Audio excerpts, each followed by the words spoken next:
Da skal jeg gjøre oppgave 14, vise hvordan den kan gjøres med passer og blyant på et ark eller i boka di. Det man alltid begynner med når man skal løse en oppgave er å lese nøye gjennom oppgaveteksten. Konstruer en trekant ABC, der AB er 8 cm, vinkel A er 60 grader, og AC er 5 cm. Når det står 2 bokstaver her, så betyr det altså et linjestykke fra et punkt til et annet punkt, der lengden er 8 cm. Vinkel A, det er den vinkelen som er med A som toppunkt, og som har disse 2 vinkelbeina her. AC, det er lengden fra A til C. Det neste punktet er å tegne seg en liten hjelpetegning. Jeg har tegnet her, så jeg har fått på den informasjonen som er nødvendig, eller den informasjonen som jeg har fått fra oppgaveteksten. Da blir det lettere å sette i gang med oppgaven når jeg ser det for meg sånn cirka hvordan det kan bli. Den hjelpetegningen skal ikke være veldig nøye laget.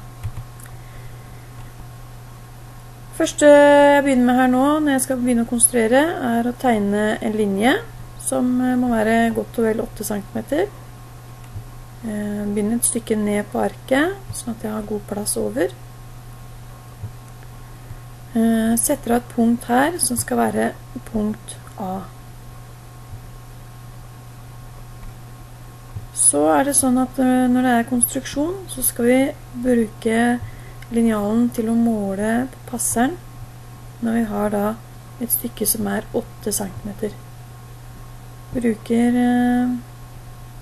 Setter nåla på passeren i 0 og drar blyet på passeren ut til 8 på linjalen.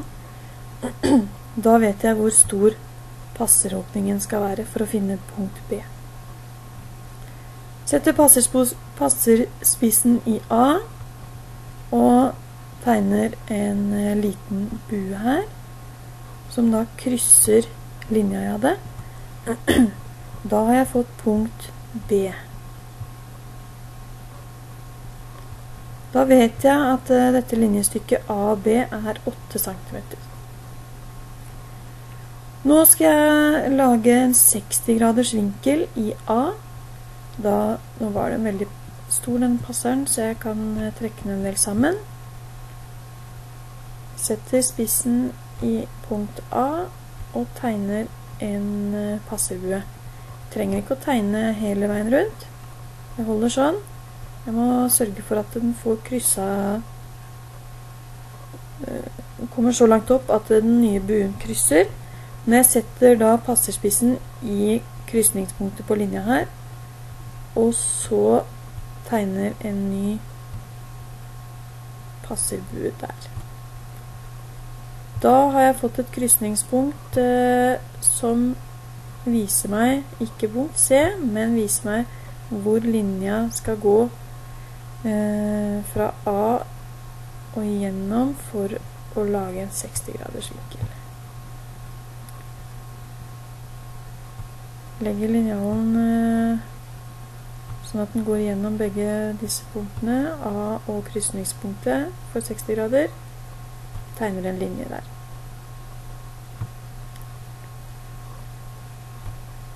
Neste punkt i oppgaven er at AC er 5 cm. Da må jeg flytte passeren, skal vi se, bort hit. Nå kommer vel den til å, skal vi se.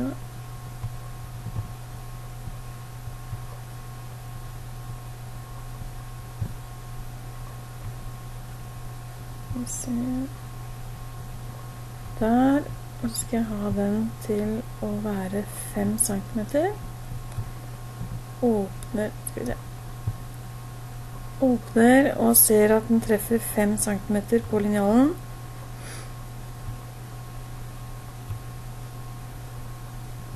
Setter passerspissen i A og tegner en bue som skjærer linja som strekker seg, strålen som strekker seg fra A og oppover her.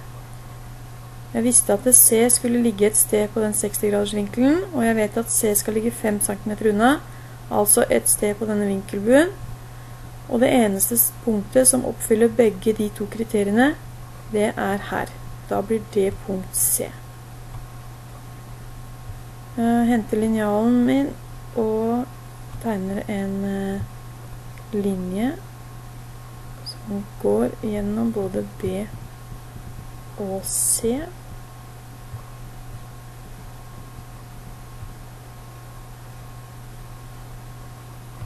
Da har jeg konstruert trekant A, B, C.